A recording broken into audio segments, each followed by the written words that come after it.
Hello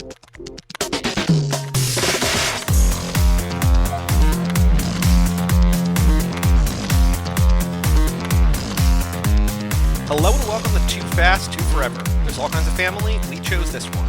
This is episode 129, S.W.A.T. from 2003. I'm Joey Lewandowski. I'm Joe too.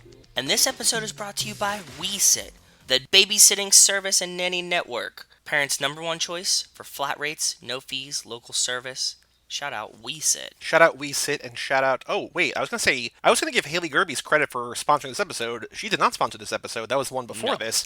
This is just a Michelle Rodriguez movie. So, Haley, thanks, but no thanks. You had nothing to do with this one. But still, thank you for supporting us on Patreon. We will talk about S.W.A.T. after the break. But, Joe, extracurricular activities... What have you been up to since we last spoke? I started watching some new things, and one of the fun things that Rachel and I started watching was the show on Netflix, and it's like a game show, and it's called Awake. Have you heard of it? Ooh, maybe? I don't know what it's about, though. You start out, they keep everybody awake for 24 hours, and you have to just count quarters. Oh, God. Okay. So they just sit in this room, and they count quarters. Uh-huh. And I think it's maybe 8 people to start, or 7. And then they bring everyone into the stage, and they're like, okay, these guys have been awake for 24 hours. And then they instantly boot the person who was the most off on their count, and the person who counted the least. So how do they make this visually entertaining? Because it sounds like the most boring thing in the world, by design. Because this is the first 3 minutes of each episode. Okay. So Yes. 24 hours condensed into 3 minutes. Okay. Yeah. They're all in one room in a circle. There's $1 million in quarters in the middle, and they just have to count quarters for 24 hours. They make them do these really dumb challenges that are normally very simple. For example, one of them was take the batteries out of one of those monkeys that claps its cymbals. Yep. Take as many batteries out as you can in a minute and a half. They actually do a weird thing where they're okay, you gamble. If you're the least, you can get you can bet okay, I did the worst. You take money and you go home. They have an out. You get to take all the quarters. You get to take all the quarters you counted in the beginning. We're getting there. We're getting there.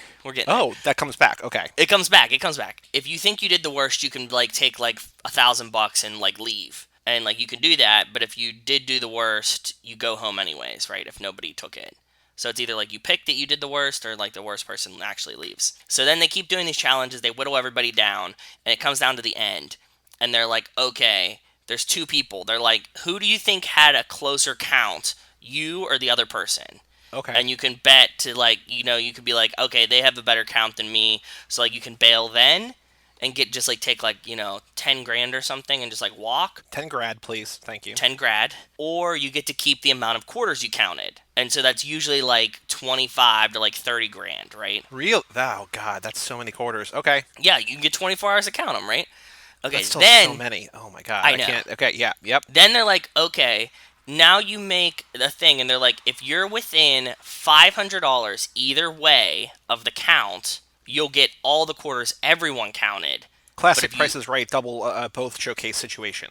Yeah, that, right? And you're okay, and if you are, then you get all the quarters, but if you're wrong, you get 0, right? And then they have, the last thing, it's the $1 million shot. If you're within $25 of your count, you can gamble it and win $1 million, but you have to be within $25 each way. Oof. It's because, all the challenges are, they're really simple challenges, right? But they're just made because they're, they've been up for 24 hours. So it's the really easy, simple things. You're oh, this would be so easy to do, but they're frazzled, and then they're on stage, and then it's timed, and they've been up for 24 hours. But every episode is quarters. Every episode starts with quarters, every time. That seems like the kind of thing I would want to maybe watch, and I don't even want to watch it because I heard it. It sounds interesting, but it's the second time I see it, I don't know that it would be fun. It's just oh, this same thing again. No, that just sets the basis of how much money you can win. The quarters isn't the counting quarter. 90% of the show is them doing a bunch of different tasks to whittle the people down. Gotcha. Okay. Yeah, they're just this is the quarters, and you're just setting your baseline for how much money you can win at the beginning, right? Okay. Okay. And to keep them awake and give them a task and all this bullshit part of it. Interesting. Okay. Yeah, it's a really fun one of these turn your brain off. One of them was you have to pop balloons and then catch dollars that fall from the ground, and they're all messed up because they haven't been sleeping. So right. What else? You said a couple things. Anything else you've been watching, or has it mostly been awake? Shout out to Brian Rodriguez of High School Slumber Party because Lifetime's doing a 6 cheer movie month coming up, or special coming up, I think, starting now. Crazy. Crazy. Yeah, so they have 6 new cheerleader movies, so I'm getting ready for that. No, we watched like this really, really depressing thing that was like a new MTV thing called like 16 and Recovering. Oh, when you said depressing, I was like, this is right up my alley. Then you said MTV, and my entire interest went away. Because, me and depressing things Yes. hand in hand. But me and MTV, not since the 90s. This is actually depressing, and it's really actually heartwarming too because it's this woman that's like near Boston, and she runs a high school called like Rehab High School, Boy, and it's for okay. like kids that are like going through drug issues, mental health issues. She has this high school where she has to like where it's like definitely not a normal high school. Like they've gotten like thrown out of high school and stuff like that because like they were using. The staff is just like the greatest people I've ever seen in my like. They're so tolerant and caring of these kids, but it's really rough to see. They obviously don't have the best situations and stuff. So Right. in some parts heartwarming because the kids have each other and the staff, and then like a kid will just like overdose and die, and they will have to like deal with that. Oof. Yeah, so it's like, huh. It's interesting to watch, but that's what we've been watching. That feels like both firmly up your guys' wheelhouse and also the opposite of what I would ever imagine you would watch. Yeah, I mean, it kind of feels like a little bit like intervention, but it's hard, It teeters back and forth of like things I want and also being too heavy. Some kids are successful and they're thankful, and the staff feels good that they like saved a kid's life, and the kid feels good that they're like a productive adult now and they couldn't have done it without the school. So like that positive spin on it is really helpful sometimes, but it doesn't always end like that. So yeah, All right. And that's gotta look at on the bright MTV, side. or is that just, or is that? It's on it. It was on MTV too, is what we've been watching it on. There's Cool. only like 4 episodes so far. It's a season. It's interesting. It's just it's heavy. So I have not much to report. Still spelunkying, still not beating the game. So I found out. I have one friend who's like playing along with me, yeah, and you we're said talking, we're that. sharing our Yeah, secrets I've been talking about. yeah. And in the first game, the final level, even if you beat it the real way, like the hard way, was World 5, Level 4. Okay. The final level is World 9, Level 4. And so it's essentially twice as big. Like, I got farther last night than I ever have, and I'm picking up items that I don't know what they're doing. And I'm Ugh. streaming just so that my sister's watching, and my friend joined for a little bit, but my sister's like Googling things but not telling me because I want to keep the mystery for now. She's like, I think I know what this does, but I don't know where this is. She's like, okay, I'm pretty sure it's a place that you've never been before, but like it's just variations on things. Apparently, people are complaining online that there's like too many weird secrets. But the first game, for as perfect as it is, by the end, once you know what you're doing, you can kind of see everything in like 15 or 20 minutes. And Yeah. this feels way bigger than that. So yeah, there's a lot of weird stuff, but also I don't mind it. So again, no updates there. I have not beaten it yet, but still trying, still loving it. Fantasy baseball has taken a downturn. Oh God, I'm sorry. I have not had a bad. I mean, I haven't had a terrible week or weekend, but just my opponent, he just can't. He can't stop throwing gems. His pitchers are insane. I lost a lot of Mm, ground there, and that he is sucks. hitting caught up. But still a lot of baseball left. I'm not optimistic, but it's all right. Good luck. I'm okay with the second place finish in a year that I wasn't expecting to be great. But and also this is a weird ass year. But I would Yeah. still love to win. But neither here nor there. I'm still waiting for football to start. I have not seen any professional football from the Minnesota Vikings football club. That's funny. We were saying that like our one friend. Did I tell you that like our one friend has been like watching hockey. He's a Lightning fan, and he keeps saying like, "Oh man, like the game's on tonight." And we're like, "What are you talking about? Like, there's no hockey on." It's the Stanley Cup. It's Tampa and Dallas. Is that right? Yeah. So whoo, that's a My friends were they were talking about how like it's just boring because it's two teams that like nobody really cares about, like kind of underwhelming. And also my other friend who doesn't watch hockey was like they should make a rule that you can't play hockey unless there's ice in your city because it's like two warm weather cities, right? So like it just yeah. feels underwhelming. Like for such a Canadian northern sport to be represented by Tampa and Dallas, it's like oh Well, Tampa's really good. They were good all last year. They were good this year, and Dallas was like not good. They like are like have this weird analytics thing. They were like asking one of the players. They like have like a negative goal differential on the year, and they're like, "How do you feel being in the Stanley Cup Finals with a negative goal difference? Like that should never happen." And no, he's like, "Oh yeah, like analytics suck or whatever." And they were like, "Okay, very cool, cool. yeah, And they just squeaked by Vegas, right? yeah." I don't know. We have a Patreon page here in the show, toofast2forever.com.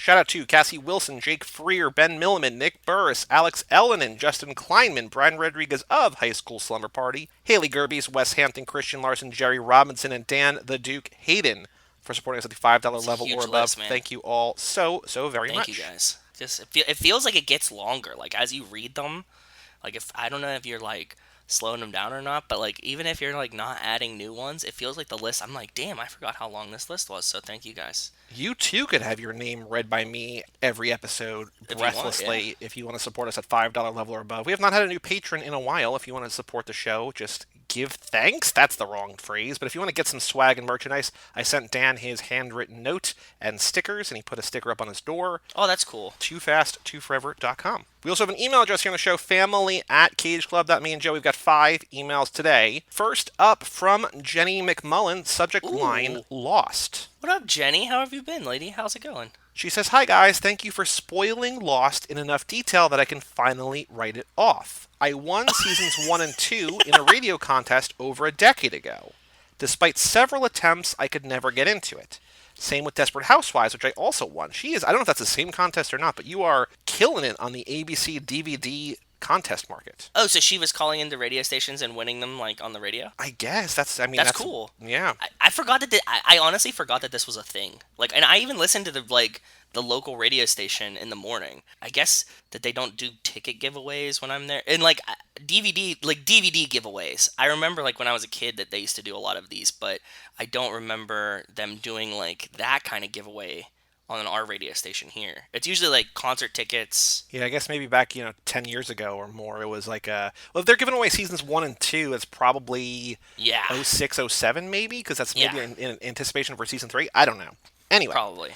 Okay. She says, "I did, however, watch some of the later seasons of Housewives as they were airing." I have a big crush on Eva Longoria, so I also watched some of the later seasons of Desperate Housewives as they were airing. It's not a DVD watching issue, she says, because after CBS aired the first season of Dexter, I watched the rest of the run on DVD. I even rewatched them with a friend convalescing after a knee injury. She loved the Dexter series as much or even more than I did. I even turned a third person into a fan by loaning him my DVDs.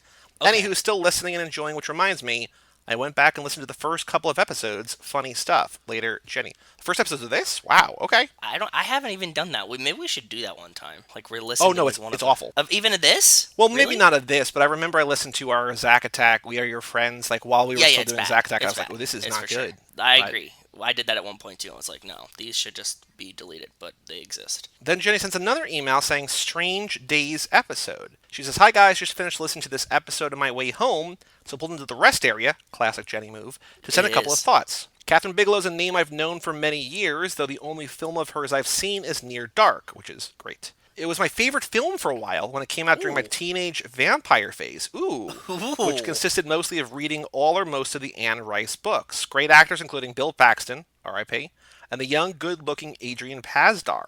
It's no surprise she went on to bigger and better things. Speaking of bigger and better, funny how Mad Max Fury Road just keeps getting watched.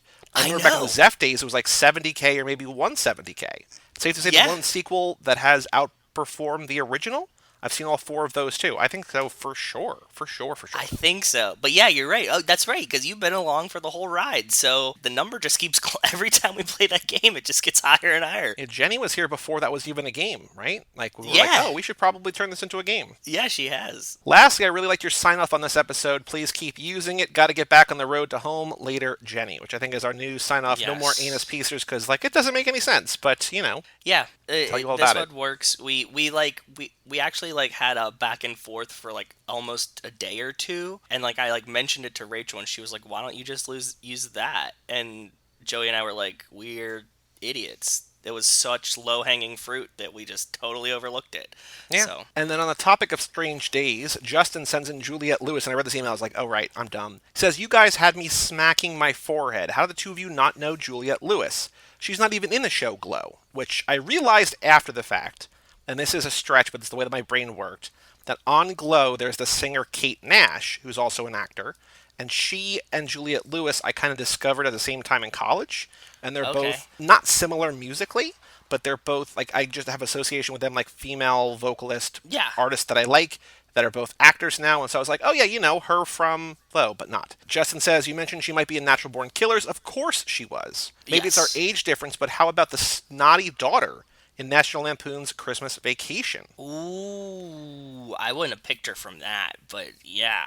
He says, Dusk Okay. Till Dawn, Cape Fear, What's Eating Gilbert Grape? She was a big deal in the 90s. Yeah, I mean, I was born in 87, so I was not watching those movies in the 90s, and I feel like the 90s I think I'm criminally underseen in. I think. Really? I mean, I've seen the big things, but I feel like the cool ones, like, Yeah, yeah, yeah. There's definitely a bunch of these that I feel like I should have seen. Like, she was in Enough, too.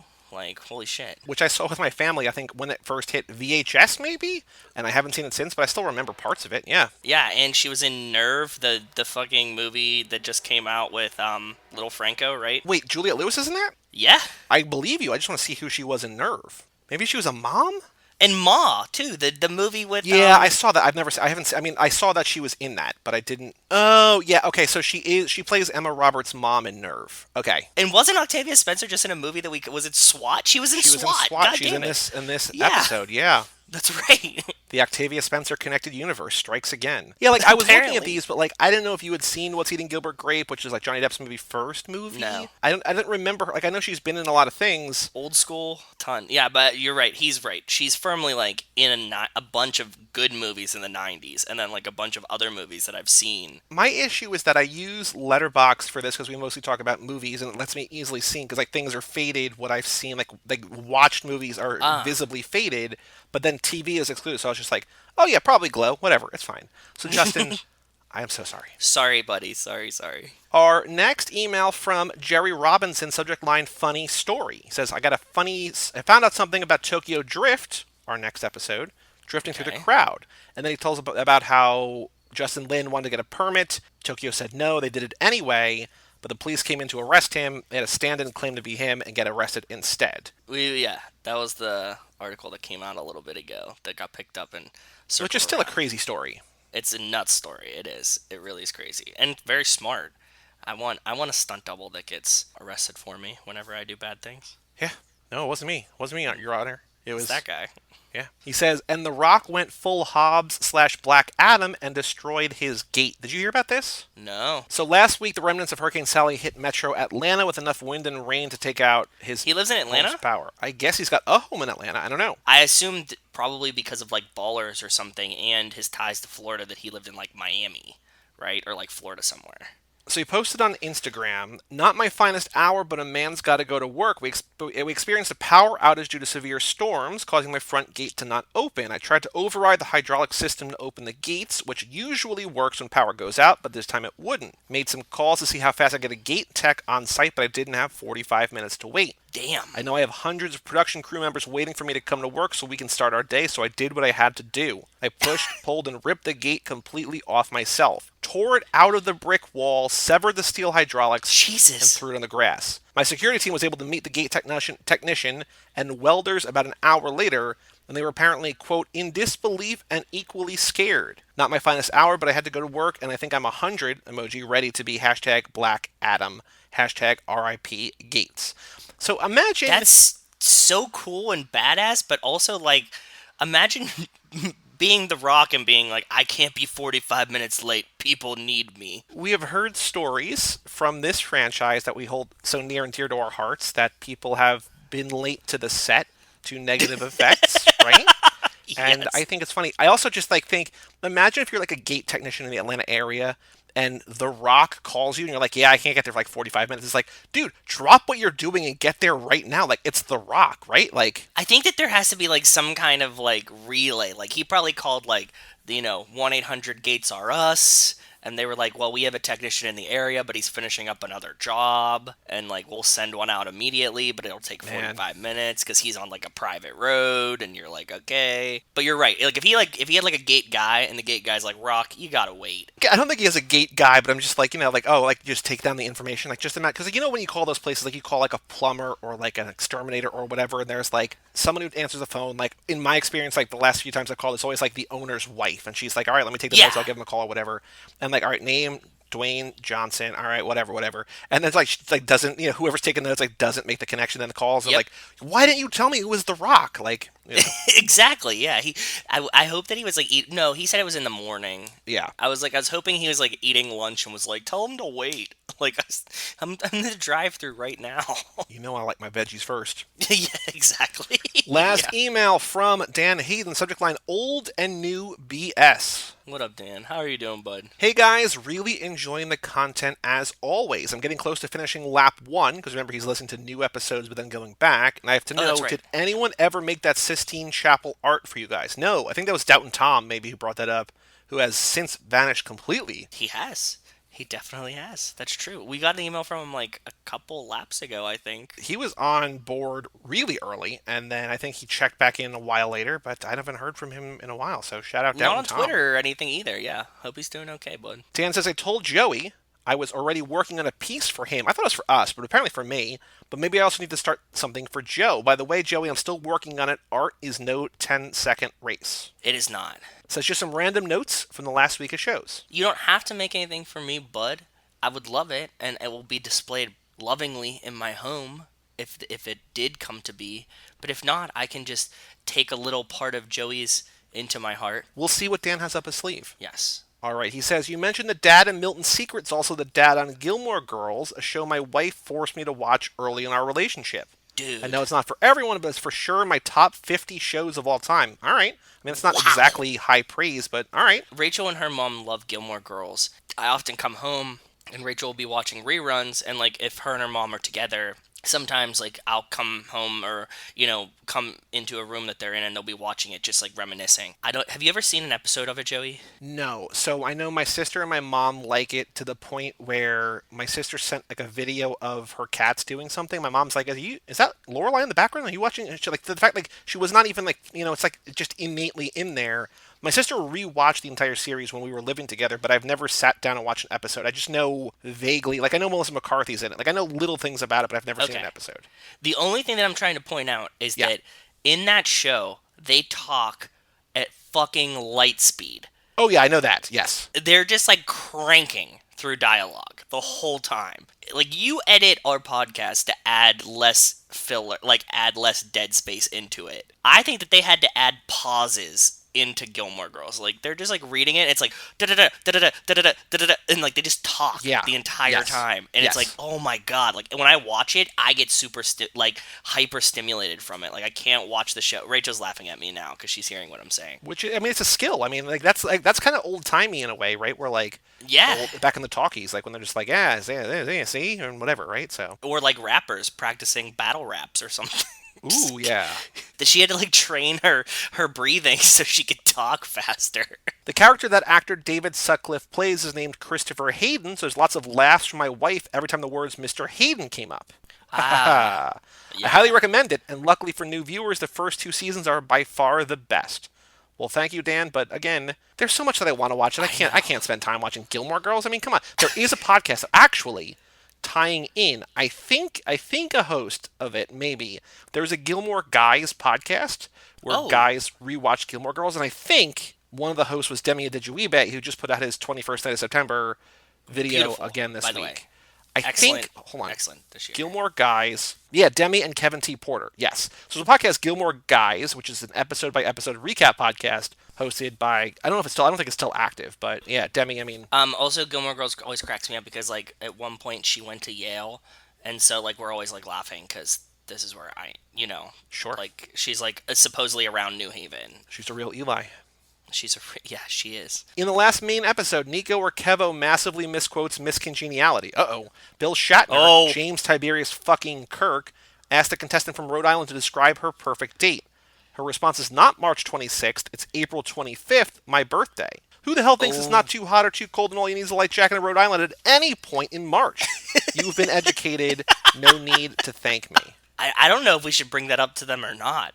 I think Nico will take serious offense. Dan, we respect it, and if it's your birthday, I'm sure that you're right. But if it comes up again, we'll be like, actually, I believe it's April 25th. Yeah, and April 26th is my mom's birthday, so it's the day after. Lastly, I finished The Last of Us Part 2. I need to discuss it with you as soon as you pull yourself away from Spelunky 2. Well, Dan, I got bad news for you. I don't know when that's going to be.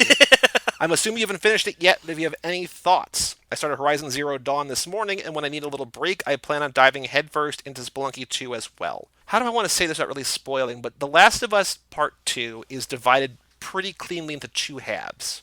Okay. And I am a couple hours into the second half, but that means I have like another 10 or 12. And my goal was to get it done before Spelunky came out. And I just started too late, and I was like, well. And so I've only been playing Spelunky. I'm going to get back. Like, this is going to be the next game that I go back to. And they're That totally makes sense. different. Like, it's. Yeah. I want to devote. Sounds like, worlds different. like, I need to devote a couple hours at a time to The Last of Us. I don't have to devote a couple hours at a time for Spelunky, but I wind up doing it anyway. I want to go back to it soon.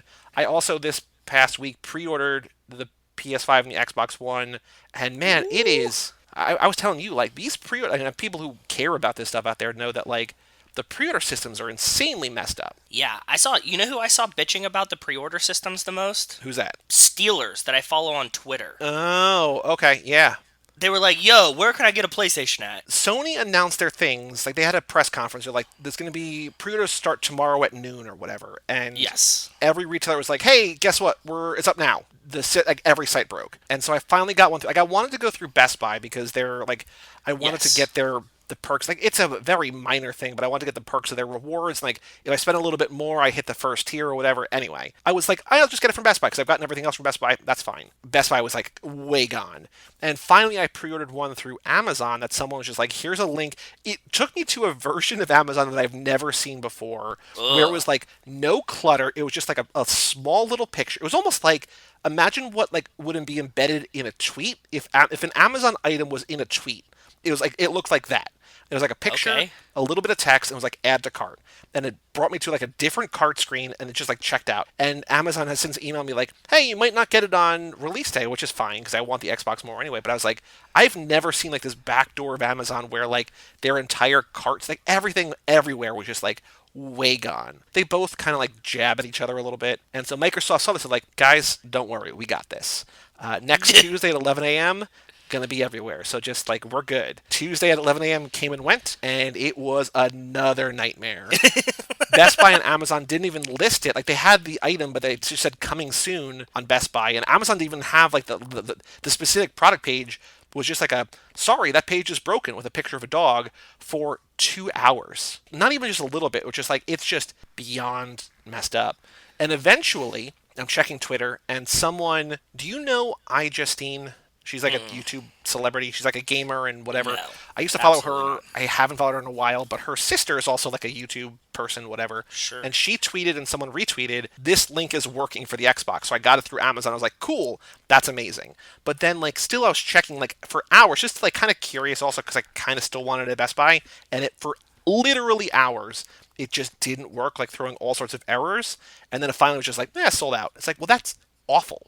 Like, it was a terrible experience across the board for everyone involved. In a world where we can't go in person to place your pre-order, or there's a possibility that you shouldn't, and it's not the best idea to like run to Best Buy to place your pre-order.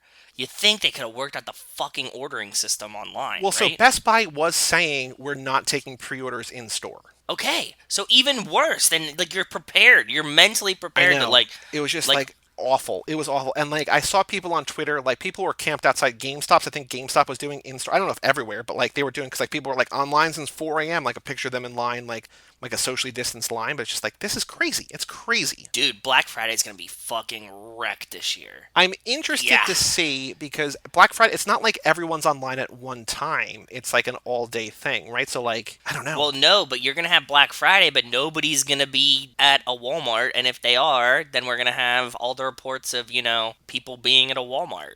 True. So, Yeah, I don't know. I'm worried. Not really worried, but I'm worried. cautious. Yeah. And not optimistic. And I was saying to you that like I have both pre-orders. What I do, and I'm not just trying to like flaunt my wealth. I just take $20 out of a paycheck every 2 weeks. I take $20 and I put it in like a separate savings account for like vacations, and like Video didn't games. take a vacation this year, so I have like $1,000 in there. So I'm like, hey, there's the two consoles, right? But I was saying to you that like there's no real games coming out that I want, but it's kind of just an investment for the future. So I'm gonna have both. I think in theory. I don't know. We'll see when Amazon sends them to me. I don't know when I'm getting either. I think the Yeah. Xbox should be launch day. I don't know about the PlayStation. We'll find out together on this podcast. Yeah, good luck and let me know how it goes. Well, you'll let me know how it goes. I But will. yeah, But also, Spelunky 2, great. Dan, I will let you know when I beat The Last of Us. When I get back to it, when I beat it. cool. Anyway, that's enough bullshit for me for one email. Keep up the good work, fellas, and as always, I'll be listening, Duke. Well, thanks, Dan. Thank you, Dan. Thanks for writing in, bud. And that's all the emails for today. If you want to email us, family@cageclub.me. Joe, on the streets, we talked about the rock news, but any other news that you've seen in the Fast and Furious world since we last recorded? No, but we've been having a bunch of weird adjacent news. There was something very big that I posted on our Twitter and Facebook. Yeah, which is like not Fast and Furious news, but it's No, but it's adjacent. close in two different ways. And this is also just a very big rumor. But there is a rumor that Tom Cruise will play, I guess, a version of Iron Man in the Doctor Strange sequel. How do you feel about it? I love it. I mean, I am all about Marvel movies. I'm all about him. He's looking for, like, the next big... Like, he's looking for a franchise now. I think he tried to do the Jack Reacher, didn't really work. He tried to do The Mummy, that didn't really work.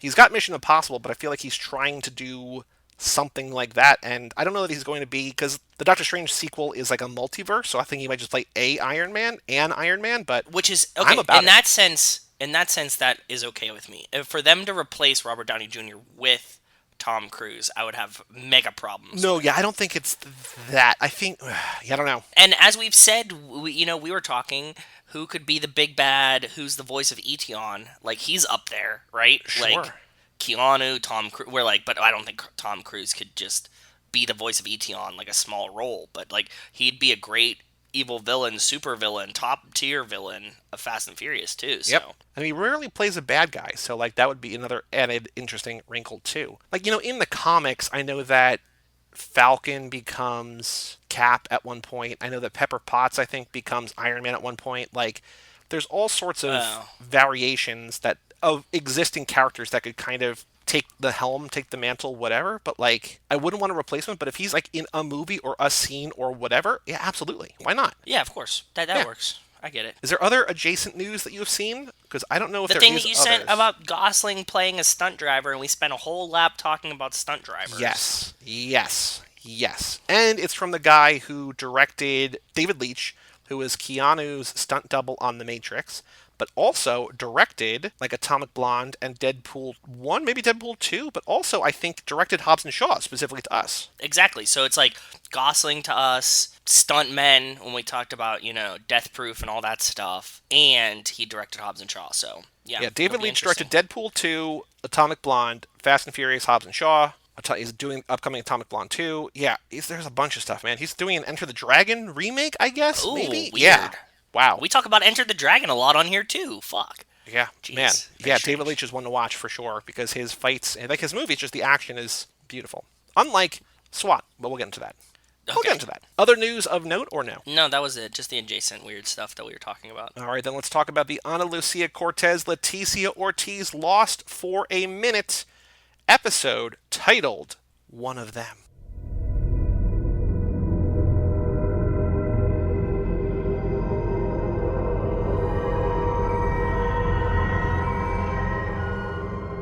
And this is a Saeed episode. Did you recognize, I know you love these things, did you recognize the man who arrested him? No. Kate's dad. Oh, fuck. No, I didn't catch that at all. Good Did you point. recognize, like, the close-up picture that he's holding of, like, an actual teenage Evangeline Lilly who, like, looks exactly like Kate but 16 years old?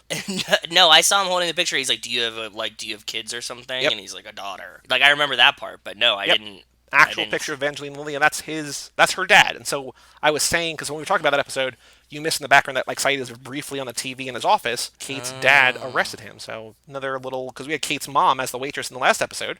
Kate's dad here, too. I guess not dad, spoilers. The guy that she thought was her dad, but yeah. I really like that Jenny's using us as the like she's like, okay, I've seen Lost now. That's great. Just coming back to the email. I'm glad that we could help someone out there. It works. But, okay, works. So this is one where I don't want to tip my hand, but I can almost say nothing about Henry Gale. But talk to me about Henry Gale. He looks really familiar. So this episode starts out, Letty comes to like Saeed and she's like, I found something. Very What? funny that like she's in the first minute and then never again. Yeah, I know. I was like, oh, cool. Maybe this is like a Letty episode. Like, Nope. no, she's not. She comes to Saeed. She's like, hey, check out what I found in the woods over here. And it's like, oh, it's the French woman. So Saeed like stalks her, like finds the French woman. She's like, come here, I got something to show you. And he's like, I don't trust your ass. And she's like, take my gun then, we're good. And there's like a guy that she trapped in like the thing, and he's like hanging in a net. And he's like, help, I'm from Minnesota. Shout out Justin. And they're like, and she's like, he's full of shit. And Saeed's like, no, he sounds like a real guy. Like, I'm gonna let him go. And so like he cuts him down. He like goes to like beeline into the woods, which is like, okay, you're a shady motherfucker. Like you would have been like, hey, thanks, Saeed. Like you cut me down. Even if this woman is scary, I have one person on my side. Thanks for understanding. But no, he just like runs through the woods. She shoots him in the shoulder. Well, she shoots him like through the Through chest, through the through the shoulder with an arrow, with a bow and arrow. Yeah. a wooden arrow, yes. And Saeed's like, bro, like he almost killed him. She's like, if I wanted to kill him, I would have killed him. Which, okay, so now I'm thinking, I'm like, hey, the French woman's crazy, but she's been right about a lot of shit. Well, she's been on the island for what, 15 years, whatever they established. Like she's been there. She's seen a lot. She's seen some shit, and she likes Saeed. So like, if she was like, "Hey Saeed, I was looking for you. Like, I gotta show you this shit. Like, Yep. you gotta figure out what the fuck's going on here." Yep. She's seen some shit. Like, she knows what she's done. Like, she hasn't been wrong. So I'm like, she's not like trying to like bait them or something, especially not him specifically. So I'm like, you should probably listen to her. And he's like, I don't know. Bring him back to the hatch. Uh-huh. Jack's like, what did you do? He's like, he starts pressing him because he's like, I'm gonna, fucking torture this guy. My name is Saeed Jarrah, and I am a torturer. Oof. Yeah. Yeah, because this whole episode's a background Saeed episode, which is great. By the way, Saeed, without Shannon, top tier. Well, With Shannon comes into play in a big way here, not on yes. screen, but also in the flashback. You would not. I don't think you would recognize him, but the guy who is not the guy who arrests him, but like the kind of the gruff, like stereotypical military man who's like, "We're pulling out, guy," or whatever. Like he is the sergeant, like the leader of the platoon in Starship Troopers. We talked about that a lot on the Verhoeven week. So that's Okay. one of his most famous, well-known roles, Clancy Brown. So he's great. Saeed, like, starts torturing this guy because, like, Jack finally is like, no, I have to operate on him first because I'm the lifeblood of this island. And so he takes the arrow out, and then, like, Saeed, like, gets Locke to change the lock combination on the armory, and he's like, lock me in here. And he's like, I'm just gonna fucking torture this guy. Yeah. And then he's like, oh, like, I know he's not telling the truth. Well, he, like, you see it in his face because he's, like, torturing him. And he's like, where'd you bury your wife? And he's like, I don't know, like, somewhere out there.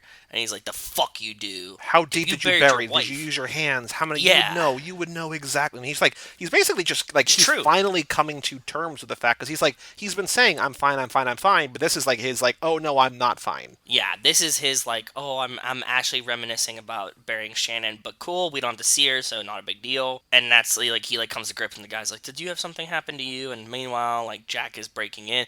But the best part, okay, so then we get to the best part of this episode. The thing's locked. Jack's like, let me in. Locke is there. He's like, fuck you. You change the code. Tell me what it is. And also, the timer is going down. Mm-hmm. Locke is like, I have to go fucking type in the number. And he's like, no, you're going to open the door first. And, like, time's running down. You only got, like, 30 seconds. You have to do the lock first. And he's like, I'll tell you the code. And he's like, no, you're going to lie to me, you asshole. So he, like, makes him go do it. And then he runs. And the time's counting down. And he's typing the number in.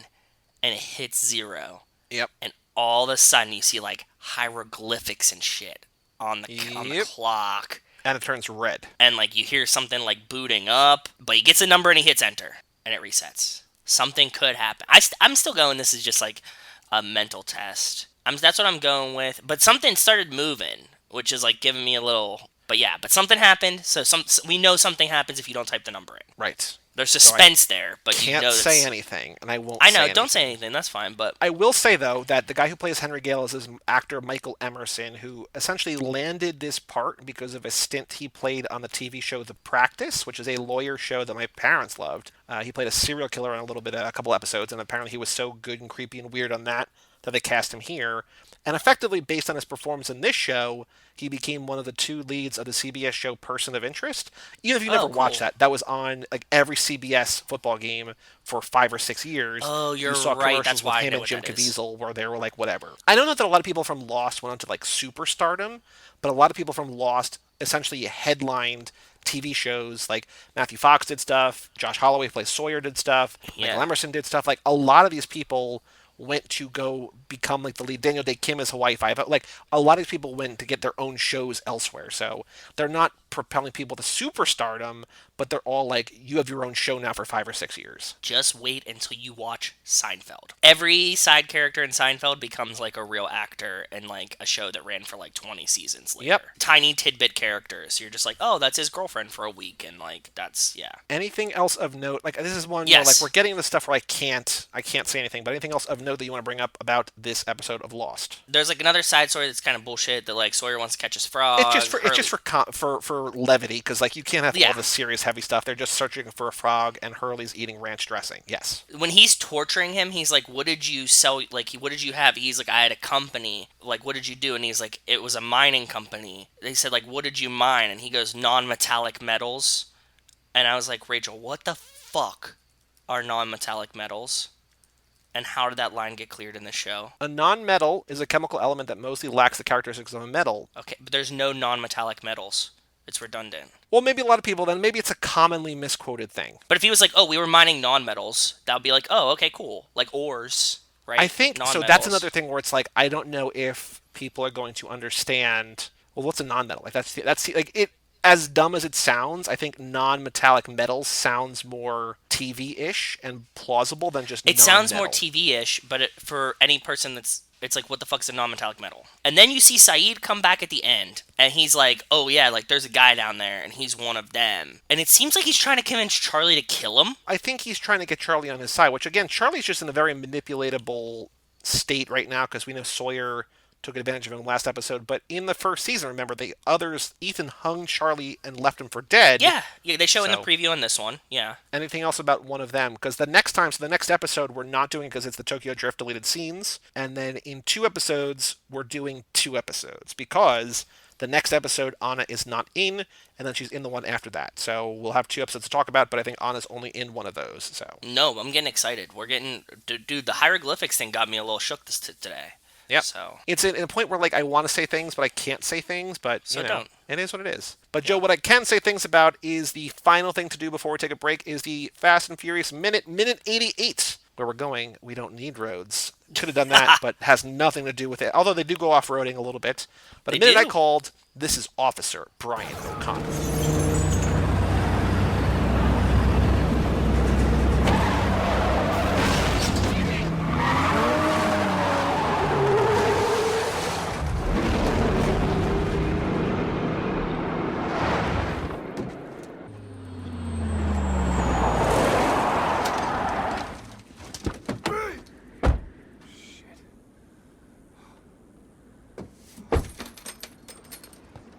Okay, baby. I love you. Walk in, got it. Come on, bitch, hang in there, come on!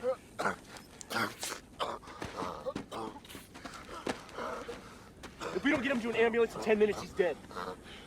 Hold the pressure got just it. like that. Don't let go, hold his arm up. Vince!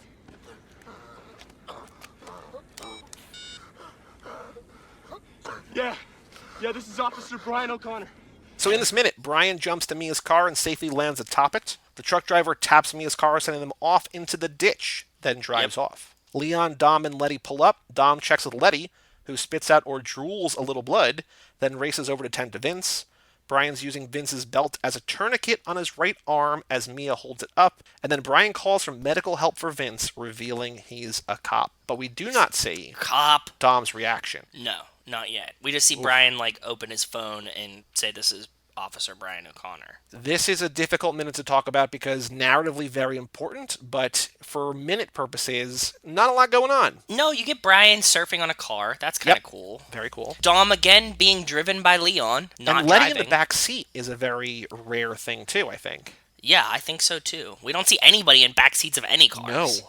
Wild. And she's sitting like across the entire back seat. Yep. She's not like in a seat. She's like firmly like her like shoulders are against the window and she's like legs spread across the whole back seat. Yep. So I think Dom calls Vince Vinny. Did you hear him say this when he runs over to him? He's like, Vinny! I don't know if it's just sound blurring it, like if it's masked by other sounds in the scene, but it sounds like he says Vinny, which has not been said yet in this movie, but it sounds like that. I don't know. Sometimes I feel like they like mutter or cut the audio. Yeah, because that's another thing that in the script online, which again is mostly accurate but not fully accurate, Dom says the word Letty when when he says to her, "It's going to be okay, Letty, I love you," and then says to Leon, "Watch her." But to me, it sounds like it's going to be okay, baby. Yeah, because why would he say Letty? Like, I never use Rachel's name when I'm talking. I know, we talked about this last episode. Yeah. Or this episode. This episode? Or this episode. Maybe. Who knows? Sometime recently, or not yet. It says Vinny and maybe baby, or maybe Letty. I don't know, but again, that's just like the muddied kind of sound mix because there's chaos kind of going on. My question for you is, what does the rest of this truck driver's day look like? I Because think he taps them and then just drives off. Like, does he pull over and call the cops, or does he just keep going? Like, what's protocol? I think he probably radios or calls the cops and has to pull into like the next like truck stop. He like has a hole in his door, window blown out. Like he has no windshield anymore. There's a whole bunch of shit fucked up with his truck other than it can still drive. But I think that my reaction, I don't know, maybe we have to call in Nick about this, that it would be like to drive to the next rest stop. Like, I'm not stopping. They tried to get me. They were there was a shootout. I guess, like, yeah, go where people are. Yeah, go to a place where like somebody else can help me, and don't stop until I get to there. Because I don't know if they're coming back, you know? Like, he knows that he, like, bumped them, but, like, right. He doesn't know if there's more of them, or if there's some ahead, like, I don't know. Right. So that would make sense. Like, then just, like, pull over and be like, now, once you're in a safe place, then call. Like, unless, like, I'm sure the truck. But the truck is, like, aside from the harpoon in the passenger seat and the blown-out windshield and, like, shotgun shells in the door, the truck is brand new. Like, there's no damage to the truck, right? So, he's good to drive. Yeah, and I wouldn't stop, like, on the side of the road. Like, I would drive. Right, because they could just hit you up again, right? Yeah, exactly, yeah. I would go to, like, a rest stop or something. Yeah, for sure. The difficult thing, and I don't have a place to begin. Do you have a trivia question for this minute? You could ask something about Letty sitting in the back seat. I think that's the only like real thing of note, right? How many people are in the car? Like when Dom pulls up, like how many people are in the car, or who's in the car? Where are they sitting? Something like that.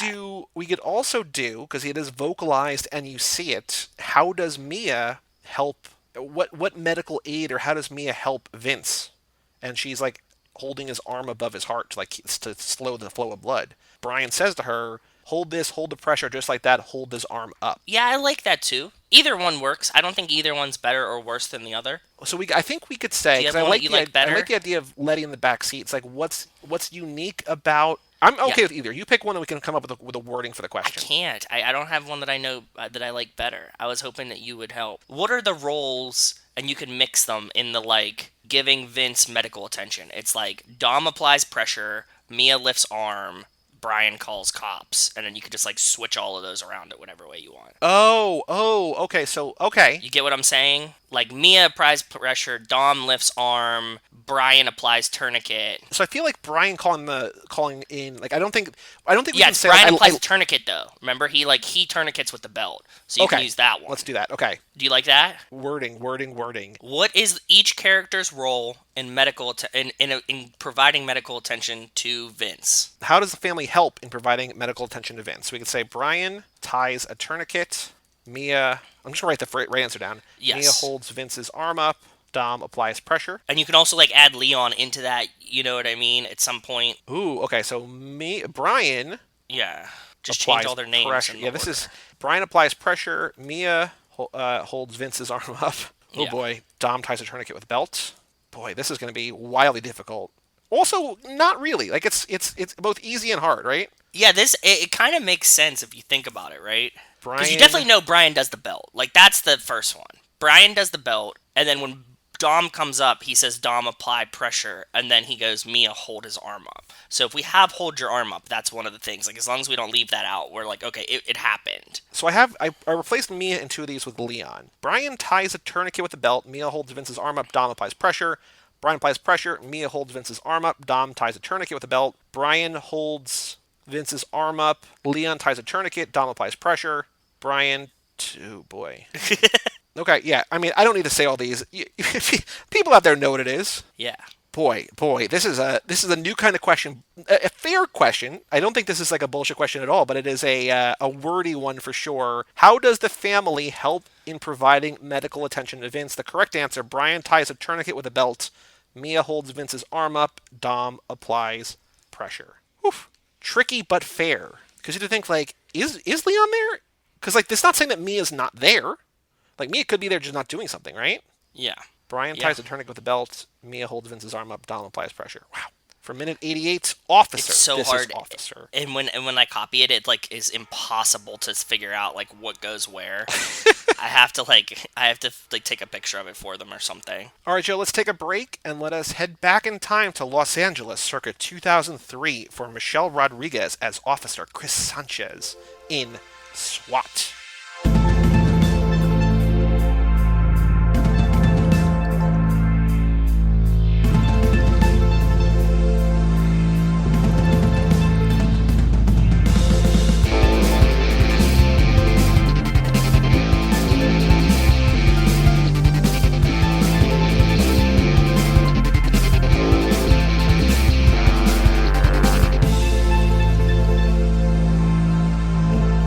Welcome back to Too Fast, Too Forever. This is episode number 129. This episode is brought to you by WeSit.com. Flat rate, no fees.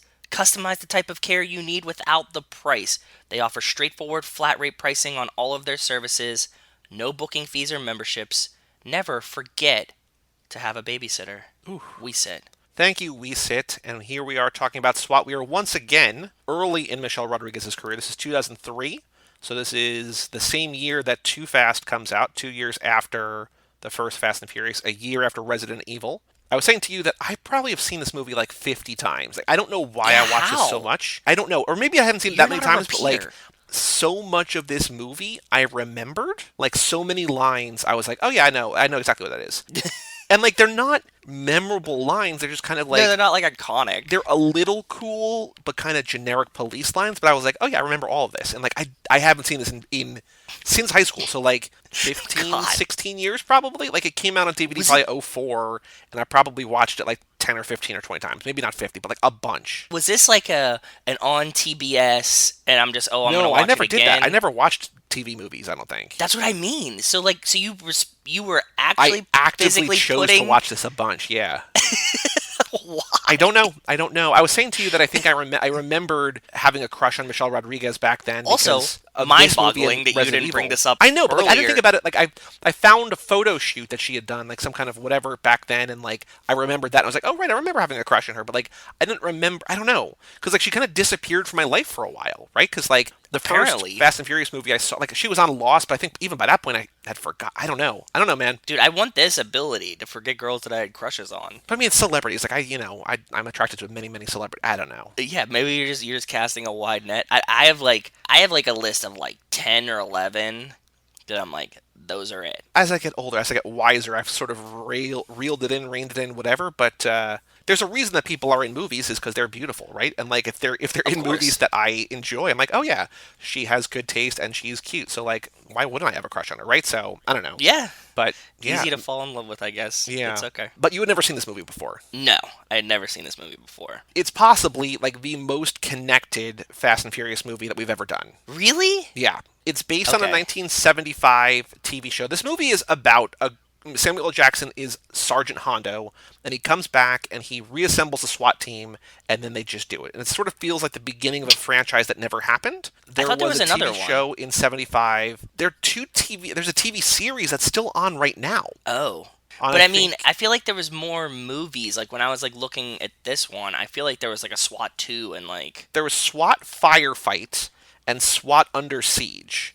But yes, I saw nobody those. from these movies come back. But in SWAT Firefight, Giancarlo Esposito, who is Gus Fring, is in that one. But in SWAT Under Siege, Adrian Palicki, who is pretty known. She was in John Wick, maybe 3, 2, 3.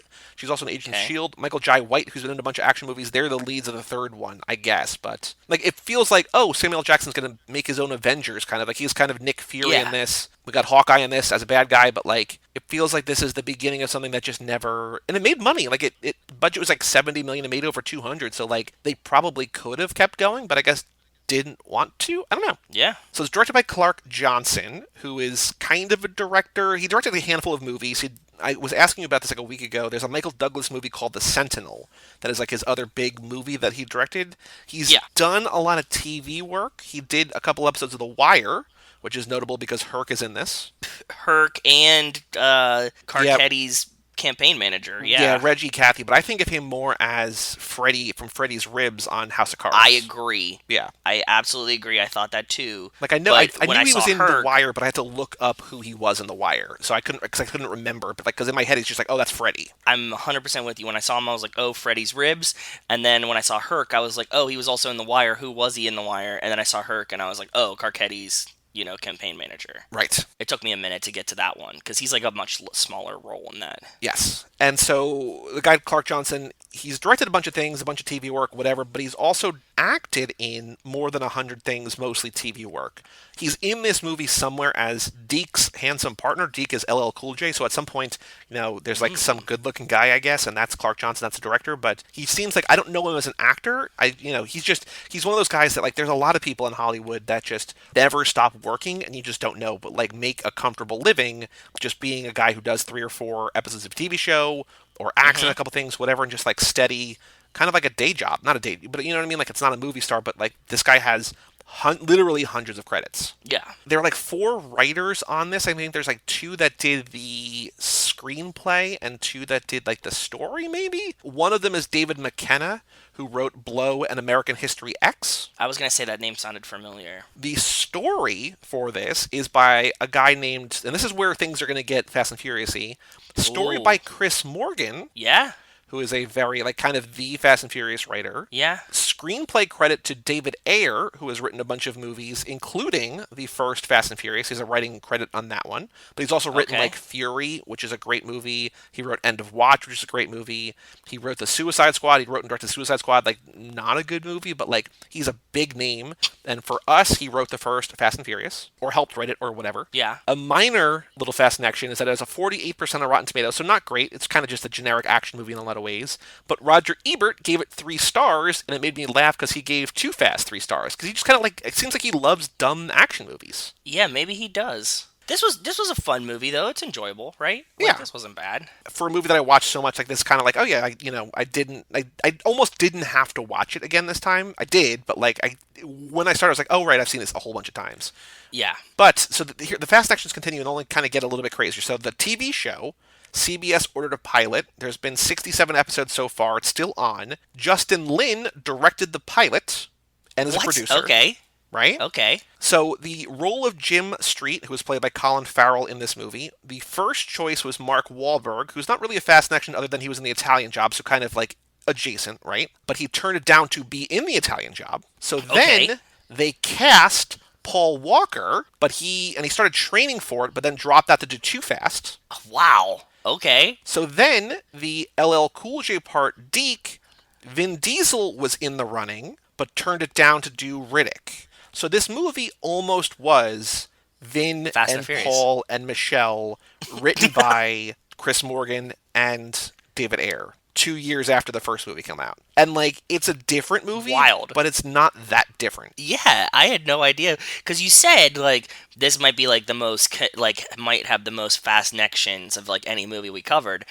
And I'm, like, watching the movie, and I'm like, I get it, but I also don't get it. Like... So those are the crazy things, but there's more. So people offer to direct the movie includes, like, a bunch of different action directors, but also Rob Cohen, who did the first Fast and Furious movie. Yeah, makes sense. And then the final thing, a producer on this, but also a cameo in this, is Neil Moritz. He's a driver of a Land Rover who gets taken up by a semi-tractor. Neil Moritz, you would know from being a producer on Fast and Furious, but also as the Ferrari guy. More than you can afford, pal. So he's a producer on this, and he's also in the movie in a car in this. So it's like not a huge crazy fast action, but again, another like, wow, okay. It also filmed in LA at the same time as The Italian Job. Yes. Colin Farrell's character has a poster of Bullet on the wall in his apartment because I didn't he's catch one that. of Colin Farrell's idols in real life.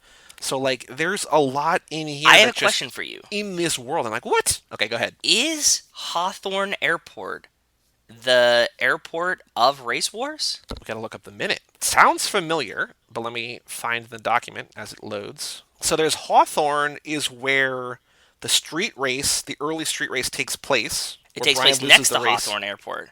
Either we didn't write it down, or it's not No, Hawthorne I got Airport. the airport at some point. Yeah, so I can't... San Bernardino Airport. Okay. Yeah, so But it's not Hawthorne. But Hawthorne, I mean, I guess it's just Los Angeles, right? But like the name, the word Hawthorne is mentioned in there, and like that's where they're racing. So similar, it's in the neighborhood, but it's not, whatever. And they say Hawthorne. Yeah. Like, Leon says it at one point, like, oh, there's cops on Hawthorne. And I think that that street race, like, when we looked up, like, where it is, I think that they're next to Hawthorne Airport. Like, they're racing in front of it, remember? Yes. Because you see that, like, arched building. I think that that's Hawthorne Airport. So, like, when they were sending all the cops to Hawthorne Airport here, and, like, the guy had turned on the lights, and that's how they know the plane's there, I was like, fuck, it's, like, the same place. Yeah. I mean, it is. Yeah. It's not the same movie as the Fast and Furious, but like it's kind of in a lot of ways. It's the bad twin, which is from the last episode that we talked about. But it's it's in the family, right? It's just like it's just kind of an action movie from the era with all the same people making it and kind of on screen and whatever. And we got Samuel L. Jackson in here, we got LL Cool J, we got Michelle Rodriguez, we got Jeremy Renner, we got Colin Farrell. Like, yeah, these are all people toward the beginning of their career. I mean, Samuel L. Jackson had been around for a while and they'd all acted before, but the success rate, I feel, of people who went on to be kind of huge stars is like wildly successful in this movie. Wild. Yeah, you got Hawkeye. Like, it's crazy, man. Oh, also, unrelated but kind of related, is that Colin Farrell starred in the Total Recall remake. So, another adjacent-ish Fast and Action. But what do you think of this movie? I mean, the plot is just that they assemble a team. There's a high-ranking or wealthy man who is like a drug smuggler of some kind of illegal imports-exports guy. You know who he is, by the way? He looked familiar, but I don't know. I spotted him, and I was like, he looks like the guy from Unfaithful. Oh, he is, yes. I looked that up, but I haven't seen that movie in forever. It's a very, very burnt into my brain movie, and I had watched it with Rachel because I was like, this movie's hilarious and sucks. And it was like a big thing. It was kind of like, it was like a big thing in pop culture. All of these women were getting lusty about it for a while. It was kind of like 50 Shades of Grey. In Unfaithful and in this movie, he has the same last name as a character. Oh, really? Yeah, they gave him two different first names, but he has the same last name. I don't even remember what it was, but when Rachel was like looking, because she was like, I was like, is this the guy from Unfaithful? And she was like, yeah. And she was like, oh, he has the same last name in both of those movies. I was like, is it close to his real last name? And she was like, nope, completely different. That's weird, man. Very strange, yeah. His uncle is wanted, right? Like, his uncle has an arrest warrant out, so they're supposed to detain him because he has like this... They're like a crime family. Yeah, and so he is, and there's a Fast Five-esque, like, he's getting transported from one prison to another, and there's like Hercules guys pull over a police bus, and, I mean, they don't flip it, but they take the one guy off that they want. At the beginning of the movie, Colin Farrell and Jeremy Renner are not SWAT, but they're just, special tactics. Like, they're basically SWAT without the branding. They're in a bank robbery, and Jeremy Renner saves a hostage, but by shooting her to kill the bad guy, right? And so she sues the city. He shoots through her. Yes. And at the beginning of this movie, I was worried that it was going to be just very much police porn, and it kind of is, but it also kind of isn't. Like, it's same. A little woke. It's woke enough in 2003 terms to be like, oh, like, they knew that maybe this isn't the best thing to talk about, but, like, it wasn't just like, oh, check out how cool being on SWAT is, which it kind of is, but it's also like Octavia Spencer, who would go on to be a huge actor. She's like, you guys arrest another black man? Like, don't you have to stop perpetuating the cycle? Like, she's calling it out, right? So... Yeah, and you have Bridget the Midget by her own naming. Yep, that's what she says in the movie, yep. She's like, oh, you guys are all pigs, and, like, look at these fucking cops just, like, harassing people and stuff like that, too. Yep. On the same note. So, yeah, I was also pleasantly... Because we had just been talking about this with Kara, right? That, like, most cop movies are made for cops... So they're going to be cop porn, right? Like, the same way that Top Gun is kind of recruitment for the Navy, which he's a Navy pilot, but like, it's all, military movies are like, look how cool it is to be in the military, come join us. Like, it's an impressionable high school boys, and cops or Yep. whatever. The same thing here. It's like, look how cool it is to, like, look at all the toys you have. Like, and it is that way, but, even when I was 16 years old and watching this movie over and over, I'm like, I'm not gonna be a cop. But, like, when Colin Farrell has, like, the battering ram that he puts, like, the spike on and, like, it's the whole It's thing. not and, for the impressionable like the impressionism is not meant for us, I don't think. No, because it's like the same thing. Like people always angry that like video games made people shoot up schools. It's like Yep. no, I played more shooters than anybody I know, and like I've never even held a gun. Like it's not right. Yep. So I don't know. So Jeremy Yeah. Renner goes a little rogue in the beginning, gets kicked off the force. Eventually, when the guy who is arrested offers $100 million to get I anybody who kind gets of him missed out this. of there, Does he like do it on TV or something? Like when did he do this? so he's getting transferred. Yes. And then he gets caught again, and I think he's being brought, or maybe when he's being transferred, whatever. But there's cameras outside because there's like this movie's also kind of commenting in a way on like the paparazzi in the very beginning of the movie when there's the bank heist. There is the guy outside, and they like trying to tackle the guy, like you can't be filming here, or whatever. But there's that Yeah. element. There's the Bridge of the Midget stuff. There's all a few times, like 3 or 4 times, where there's just cameras around because it is Los Angeles and whatever, right? Yes. But at one point, there's a bunch of cameras on the other side of a fence. He says, I'll give $100 million. And that's another line. Like the way he says it, I was like, oh, I've seen this a whole bunch of times. He offers $100 million to anybody who gets him out of there. So Jeremy Renner, who is now this like good cop turned bad, a little Paul Walker, a little Brian O'Connor. I was thinking, and his name is Brian in the movie. Perfect. Because he's like, Jesus, Brian. At the very beginning, Colin Farrell's like, Jesus, Brian. And it's like, oh, the one cop that like went kind of rogue and then gets thrown off the police force. I was like, very Fast and the Furious. Yeah. And he has, I think, a little bit of a crew. And then he has what we find out later is like an inside guy on the SWAT team help him get this guy. The big confrontation is that like the bad guy, like there's not really a bad guy. There's like the guy from a bad family, but just kind of in the wrong place at the wrong time. Like he's a criminal, but he didn't do anything wrong in this movie. And then there's Who? the guy who was a cop who just became disillusioned, who is, trying to free the criminal. Like he's the bad guy, but he's not like, he doesn't feel like as bad of a guy as the criminal he's freeing is, even though he's doing worse shit. Like it's weird, like Who are you talking about? the French guy is Yes. really like it feels like he should be the bad guy, but he's just he's a pawn essentially.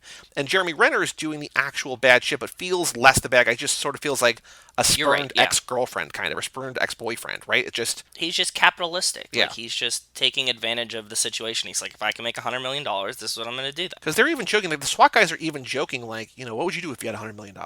So like they're all thinking it, they're just not acting on it. Yeah, but the thing is, like, do you trust this criminal to give you $100 million?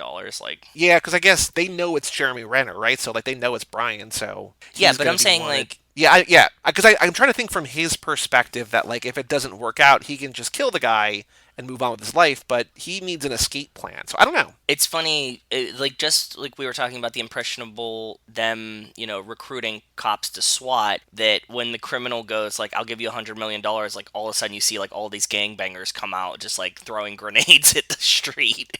Yeah, And he's like, "Oh, cool! Like these are the same. It's the same reflection, right? Like that you just like recruited a bunch of dumb people that like are just believing your thing with no actual promise." we were talking on the last episode, in the Lost episode, or about Lost, about when do you believe someone in a long con?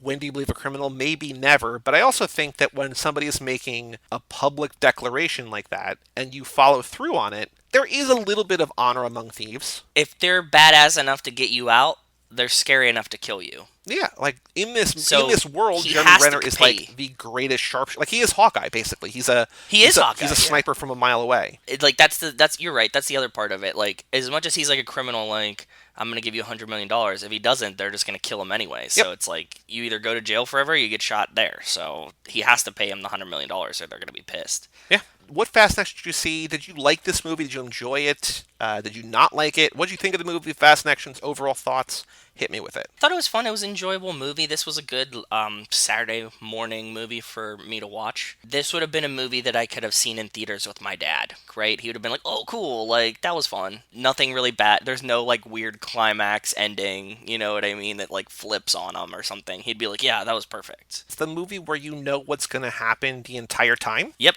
And Exactly. it doesn't matter. I mean, it kind of matters. And my big complaint with this, and I think it's just that he's not necessarily I think this is also early in his directorial career. I want to look this up. But it feels like a lot of the action isn't exciting toward the end. maybe it's just because I've seen this a bunch and I know roughly what's going to happen, or because it telegraphs everything. There's essentially a 20-minute chase that ends this movie, and I was never really invested in it. Which part? Like the plane part, or Like the whole end, yeah, where I was just, them chasing. They spend a lot of time in the tunnels, which was kind of a downer. Like, I just think the whole end of the movie, where it should be, like, it is, it's not the scale of the world's longest runway, but they're doing that kind of thing where it's a huge Very set much so. piece that spans the city essentially in this chase to get Jeremy Renner and get the frog, who they're calling the frog, the French guy. That should be exciting, and I was just like, I was kind of checked out. I'm like, it's not great. No, but it's like it's acceptable. Like I'm not a big action movie guy to begin with, right? Like that's not my forte. Like action movies usually don't do it for me unless they're like grimy 80s ones that are like more kitschy than like modern like action movies made mid 90s on that are like, grandiose really don't get me going unless it's Fast and the Furious. So I was like, "Oh, okay, this is acceptable." Like and it was fun seeing like a bunch of people that I enjoy But I think acting even in like it. I appreciate that, and I feel I am both horror and action kind of broken in like what I expect. I want it to be better, but Yes. like even comparing this to Fast and Furious, like you can tell, like you can see and you can feel that the action is not on par to any of the Fast and Furious movies. The stakes seem lower for it being so high. Like it weirdly feels like they're never gonna fail, and maybe that's just a function of like this is kind of a super team of people. The stakes do feel low. I think you're right, and it just feels uninspired a little bit. Yeah, you're right. The building in infallibility into your characters makes it hard to generate the conflict that you want in a movie. Even the Avengers have like, problems. And they're like the, greatest superhero team ever. Like we always refer to like Marvel Yep. stuff, but the Avengers like deal with struggles and like can fail and can die. This they never felt like they were in danger at all. Like it was No. just like, okay, we just need to go catch this guy. And he's a criminal, but you're right. He's like the world's like leading crime family like running person. But like all we see him is knife his uncle. Yeah. Like he doesn't do like anything really bad, right? So you don't even like set it up to be like, oh, he's like scary. He's just like manipulative and wants to be free. And he has like one accomplice. It's like Herc. He doesn't have like a team of guys. And then when he recruits a team, like we were saying, he gets like a bunch of like gangbangers that like don't know him doing dumb shit. And it's like, okay, cool. Like they're just gonna mow through these guys. Like they're just bodies. Are they okay? Like, are they ever in danger? And I want to talk about Letty in depth later. We see her, she has like a knife wound at the beginning, and that's kind of like oh, look, she like survived this struggle or whatever. And so it's like, she is human, but Yeah. she seems fine. And at the end, she gets shot, but it's the Kevlar, right? Like Michelle Rodriguez is not going to get killed. Like, this is not the kind of movie where like they're going to kill one of the people. The only person of note that dies is the guy who was like the guy who went rogue, the guy in their team who like backstabbed them. Like he kills himself, right? And he kills himself. Yeah. It's not even like they need to do it. Even to the point where at the end of this, and this is kind of where it's like, is this going to become a franchise or something? And I think it's also just hinting at like the serial nature of the TV show, but they just exhausted themselves, stopping this plane and getting Jeremy Renner and whatever. And then Yeah. they're on their way back home and they get a call that says there's another shooting or whatever. They're like, all right, suit up. But they look And he's like, exhausted and they're still going to go do it. It's like, oh, okay. yeah, which actually kind of belittles the like intensity needed for the SWAT team, right? Because it's like if they can do this exhausted, Yeah. like if they were like, no man, like I need to sleep for 4 days, like that was the end of it. It would be like, okay, cool, I get that. It's both a compliment and a criticism that they're like, this is a job, they have to do this every day, and they're asked to do it every day, and they're able to. Like, that's why they're chosen.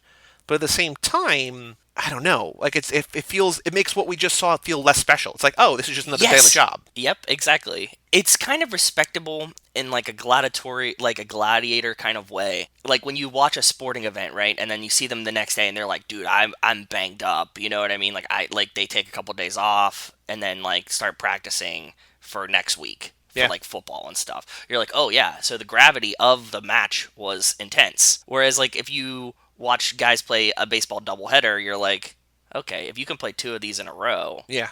Like, how hard is it? With all the doubleheaders this year because of COVID, I'm thinking like, oh, I'm going to try to get a pitcher who's like pitching in one of the games. It's like, because like the guys will be tired, but like it's not really like they're not going to be tired. Like they can just do it, right? Like it just, Yeah. like I have the thinking like, oh, this is probably exhausting, but like I don't think it is because if it was, they wouldn't do it, right? But I don't know. Exactly. Yeah. So that's my whole point of them being tired and still being like, oh yeah, we could go do another one. And you're like, could you? Like, really? I Like, guess then it's so. not that hard. I Yeah. looked up the director, so this is his first. So he made one movie before this was a TV movie. So this is his. I don't want to call it first real movie, but first like theatrical movie.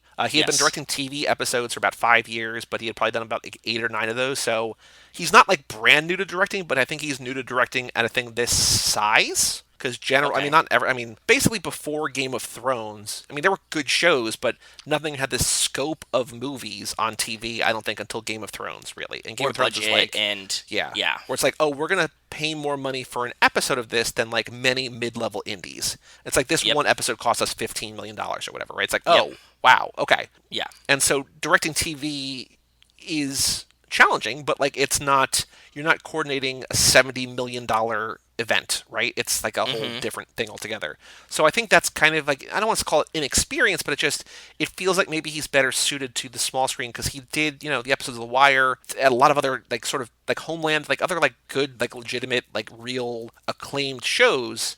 And I feel like if he's able to do that, like by all means, stick with that. Like different, it's a different skill set, I think. And I don't think that I really blame him for like the lack of the action energy that we were talking about. A lot of the qualms that we have comes from like screenwriting, right? Yeah, It's it's a lot more of that than like the action itself. It should be probably tighter. I mean, this movie is what an hour. Is it 2 hours or is it hour 50? It's I don't 2 remember. hours. 2 hours, yeah. It's 2 So like, hours. it's not short. It probably like if it was an hour 40, if they tightened it up, like that would be cool. Like if it was the length of the first movie, the first Fast and Furious, be like, oh, okay, this moves. But like the final chase, I wasn't super invested in, and in the middle, like when they're assembling the team, like you're kind of getting to know them, but not really. And I feel the Yes. middle drags too. Like for a movie Yeah. where it's about like let's get this guy, let's get this guy, let's get this girl, whatever, right? And then you don't learn anything about them. Like we know that Letty is a mom. That's We it. know that Chris is like her name, Chris Sanchez, right? She's a mom, Yeah. and that's the extent of it. And Yep. we know that that's what she cares about and how to frame it. And I guess when she gets shot, we're worried about her daughter or whatever. We don't know anything about it. And like even Colin Farrell, who is the star of the movie, we don't know anything about him. No, he's just broken up with. That's what his Yeah. character trait is. Yeah. He recently dumped is what his background is. Like LL Like, that's Cool what we J learned. is fat kid turned hot guy, Fat kid turned hot guy with a bunch of kids. which it's not a bad thing. Like I don't mind that, but I feel if you're going to devote, say, essentially like 30 or 40 minutes to like, hey, here's the team, we're getting to know the team. It's like, well, let's actually get to know the team, or just not show this. But then Yes. going out to drink and showing them bonding is fun, but doesn't need to be like one after the other after the other. Also, seemingly setting up a Colin Farrell Michelle Rodriguez relationship that like doesn't happen. It's like, wait, what? We could have learned about more about their tactical skill sets. Yes. As opposed to their backgrounds, and I think that would have played better than to give us just like you're a mom, you're dumped, and you're fat kid turned hot. And You I don't know, even, like I don't even know if we need that though, because like they're getting recruited because they are the best of the best. So like we should just enter it That's- assuming that like, oh yeah, they're all here for a reason. Like Samuel L. Jackson, like the way that they establish him coming in, people know who he is. He's new to us, but the guy in the cage with Colin Farrell knows him and is like, oh yes sir, whatever. Like he's a legend. Like that's wonderful. That's all we need. Like he is a guy who knows his shit, who is in control, in charge, whatever. He's going to pick a team that works. It's not like we need to like. I know it's a little bit different. Like we have an entire Iron Man movie, but it's like we know that if Nick Fury's picking you, you're on the team for a reason, right? Like it's not like we need to have like a show me what you can do, killer. I don't know. no, but we could have done that with each person having like a specific skill set, right? Like Yeah. like Colin Farrell, like he's the demo guy. Like we see Yes. this in every other movie, right? Like we need like a chameleon and two drivers. Like they could have given us that, but they don't even give us that. They're like, oh, everybody's just really good at everything, and you're like, well, then how do you delineate them? I think we've probably talked about it on here before, but in Pulp Fiction, when Uma Thurman's character, when Mia is talking about Fox Force 5, Yep. like, she, the explosives, she was good with knives, whatever. Like, Mm-hmm. that's all you need. Like, you just need, like, one, you're right, like, you need one shot. Like, Jeremy Renner's a sniper. Yes. It's almost like in a video game where it's like, okay, you could play this guy who's the all-around, well-rounded guy. Yep. Or like this is the girl who's The a little bit less offense, strong, the but she's defense. quicker or whatever. Yep. Yes. Speed. Or like in the NES version of just ice hockey, it's like, do you want skinny fast guy, or do you want fat slow guy, or do you want all-around guy? It's like we could just do a team of like 5 all-around guys, but like where's the fun in that? But that's what it feels like here. Yep, It's just like, that's yeah, what I'm they're all saying. Colin Farrell. They're like all pretty, like they're all B plus at everything. It's like, oh, Yeah. okay. But like this is a movie, guys. Like we should be like fun. Yeah, that's what I'm saying. If you would have given them like Letty's like a former medic, so she's like the health one. Colin Farrell's the guns guy, but like LL Cool J's the explosives guy, and and you'd be like, oh, now they needed this team because like all of their skills and like you get to a problem, you're like calling the explosives guy, and they're like, well, we need a good shot, like calling Colin Farrell, and then like somebody got hurt, Letty's on it, and then you're like, oh, cool, then it feels interesting. So let's talk about Letty. So again, right in line, but again, this is like her 3rd movie, so like I'm willing to give it a little bit of the, or maybe 4th movie or whatever. Like it's very early. Again, so yep. They hear tales of this warrior, basically, right? Chris Sanchez, and we go to this hospital and we see like this big, like angry looking Latino dude, and like who got Bruised his up. ass kicked, right? Yep. And they're like, did your partner Chris Sanchez do this? And the guy's like, yeah, like I didn't help. It was all Chris. And they're like, oh my god, like this guy, like whoever this guy is, Chris is gonna be a badass dude. a couple of beefs here. Like we find out that Chris keeps passing SWAT but getting rejected, and they open up like the hospital curtain. They're like, oh, sorry, wrong room. She's like, no, who are you looking for? It's like, oh, obviously. But it's like it made me think of that, like the doctor was a woman. It's like, no, the SWAT cop was a woman. Like, could you believe? Yes, yeah. There's a little bit of back and forth. Like, you still want to work SWAT? She's like, no, I just enjoy applying all the time. Very Letty Letty line. And then she says, look, if your internal affairs, that guy had razor blades in his mouth. I had to put him down hard. I'm sick and tired of these bullshit complaints because some vato doesn't like getting thrown to the pavement by a woman. It's like, yeah, okay. And they're like, cool, you're hired. Like, that's enough for me. Yeah, yep. That's what you need to do. But again, you're right, and that's what I was thinking too. Like in this one, we don't even like code her male. They just mistake her for a man based on her skill set, right?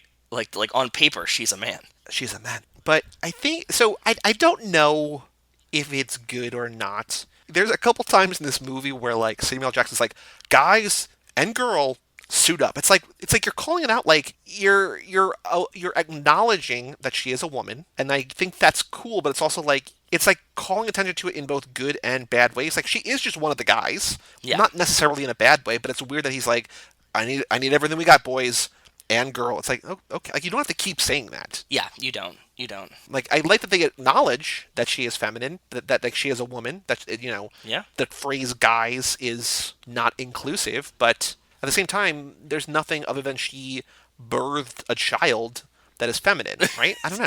And they let her wear feminine clothes to go to the bar, which doesn't always happen to Letty, Michelle Rodriguez, in movies. But so like they let her put on like more feminine clothing. But like that's kind of like the extent of the characterization, not even character development, because like nobody really gets developed. No. Like the characterization that we have her training out, and she's like boxing a heavy bag, and we know that she's a mom, and like seemingly has a good relationship with her daughter, and like The boxing thing, I thought she was going to be the hand-to-hand person. nope. No, that never comes in. I thought it was gonna be like, okay, cool. Like when it gets tight and they like lose all the guns, she's the one. Because she's the only one that's doing that, right? Like she's the one jumping around and like boxing the heavy bag. Yeah. So I was like, okay, there's gonna be a point where it's like, oh fuck, we lost all of our guns. Like, how are we gonna fight this guy? And she's like, boom, boom, boom, and just like beats him up.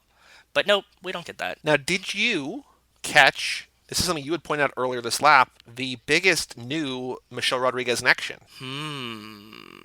No. Something that you had pointed out earlier that I didn't even think about, a connection between movies. That happens again here. No, what is it? What did I point out earlier? I don't remember now. So they all go out drinking and they leave the first bar. I think they go to a second bar, right? And then they go, like she invites Colin Farrell home or whatever, but it's for the birthday party. So they all are at the first bar, they all go their separate ways. She and Colin Farrell go to a second bar.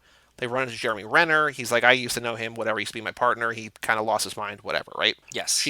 They come over, Jeremy Renner and his friend, and there's some like shit talking back and forth. Yeah. He says, is this your girlfriend? He goes, no, she's SWAT. And Jeremy Renner says, I didn't know they made bulletproof bras. Is it just me? But I didn't know that. And Letty says, Chris Sanchez, Michelle Rodriguez, what they need to make are bulletproof condoms big enough to fit your big head. And this is now the third time in the Michelle Rodriguez movie she has said the word condom. My God, you're absolutely right. So we have, I don't know if she says it in Blue Crush, but there's the condom on the ground that she, steps on or She deals with does. or whatever. There's the dress that Yes. she likens to a condom in Widows. And then in here, just making like a dickhead, like he's calling him a dickhead without saying the word dickhead, right? Just like a bulletproof condom for your big head. Like, Wow. I Yeah, saw it, I heard that, I was like, wow, damn. another condom reference from Letty. How? See, who is her screen? I'm sure that there's like a deeper meaning here that I'm not seeing and whatever, but like, that's not even a male thing. Like, that's just the thing that nobody says. Yeah. And yet she's now said it 3 times. Yeah, when we were talking about it the first time, like, how many times do you think you've ever used that word? No, rarely. The amount of times I can count on my hand, like, besides us saying it for this show, I don't think I've ever, like, really said it. I mean, maybe like if you're buying them, but like if you're just talking, I don't know. Even if you're again, buying like, them, you're like, hey, can I buy these? And the person's like, yeah, do you want a bag? Cool. what I was glad the movie didn't do as a follow-up, as a continuation from that scene, like I said before, it seems like she and Colin Farrell are about to start a relationship, but they don't. Good. But it also made me Yep. think of that for a couple episodes of Lost ago, where she's talking to Jack like, you're hot, she's hot. Like, at the same point, it's like, yeah, you're both beautiful people. Like, why don't you go bang? But like, she's a mom and he just got over a relationship or whatever, and like, maybe the timing's not right for both of them, but it feels like they're about to go home and bang. And maybe they do and we don't see it, but I don't think they do. No, because she says, do you want to come over to my house? And he's like, oh, that was easy. And she's like, tomorrow for my daughter's birthday party, not now. And I think at like one point toward the end, like, I think he feels a little bit extra. Maybe when she gets shot, I don't know. I also got really disappointed. Kind of fast action, right? We get a chase through a subway station, right? Yes. So I was like, okay, that's cool. This is a little bit of Fast and Furious. Also, we had a subway chase in Strange Days a couple movies ago. Oh yeah, you're right. Yeah, exactly. That too. They're driving behind, and the one guy's acting shady. You know, like they not red herring. It's like very herring. They just keep showing you straight up this guy fish. being just straight up fish. They keep showing you this guy being like, "Oh, I'm like trailing behind here. Had weird Thai food," and you're like, "Okay, dude." And then he's like, "Oh, looking weird," and then like Samuel L. Jackson like eyes him up, and he's being weird again, and you're like, "Okay, like obviously he's the one who's gonna turn." So like he turns, Jeremy Renner comes in and like breaks into the car and like shoots the useless guy. That his character trait was brother of girl that dumped Colin Farrell. That was his character trait. He shoots him and they're like, okay, like, oh man, we have an officer down. And then they're like, Letty, just stay here. And I'm like, dude, she's part of the SWAT team. Like, can't you, like, find somebody else to, like, take care of this guy? And they're like, no, we have to go do, like, man's business. Like, we're gonna go chase him down. And I'm like, she's the hand-to-hand combat person. Like, running through the subway, this would be great. And they're like, and the other person that gets to stay behind is LL Cool J, who we've established is the fast one. And he's, like, the chaser, right? He's chased down, like, a person before. So maybe they're not sexist. Maybe they're just dumb and bad at things. It's probably also a little bit of sexism, but it's just also like, what are you doing? Yeah, I'm like, the two people that I would want, like, if I was like, okay, we're picking the team, like, these two need to go, like, chase this guy down in a subway, I'd be like, okay, it would have been Letty and LL Cool J, because, like, he's fast and she can fight hand-to-hand. So, like, they're all, like, equal at guns, so it doesn't fucking matter. If you'll remember also in Resident Evil Retribution, it's a different kind of character. This is the good Rain, but she's again left in a subway to be like, hey, you watch after the girl. Like, I need to go rescue the other people. So she keeps getting left behind in subways when, like, no, like, she can take care. I mean, maybe good Rain, like, it's a different thing, and I think that's why we like that one, but, like, that one might be justified, but here, yeah, you're right, like, she should be going after them. Yeah, like, why do you have to stay? And why do you need two of them to stay behind? It's so strange.